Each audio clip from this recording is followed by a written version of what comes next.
Kaunti ya Bungoma ambapo makasisi na viongozi wa dini kutoka kaunti hiyo wametoa wito kwa vijana kote nchini kujiepusha na ushawishi wa wanasiasa wanaowatumia vibaya kwa maslahi yao ya kisiasa. Wakiongozwa na Askofu Mkuu wa Kanisa la Nabii Christian Church Emmanuel Simiyu, wamesema vijana wanafaa kuwa na maamuzi sahihi na kuepuka kutumiwa kama vibaraka wa wanasiasa.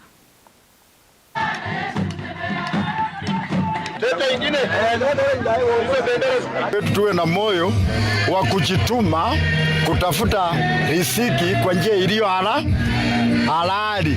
Rais wetu ambao ni mchapakazi aweze kuchukua nafasi ya kuangalia ya kwamba ni njia gani ambao anaweza ajiri hawa vijana. Wengi wamaliza universities lakini kazi kwao imekuwa ngumu hadi wanafika wakati wanatumiwa katika njia zisizofaa. Nashukuru sana kwa vile Askofu Mkuu ambao kutembea mara ya kwanza hapa Nakuru kwa ajili ya kuinua mioyo. Tumeanza siasa ya mapema na hii siasa haina matunda.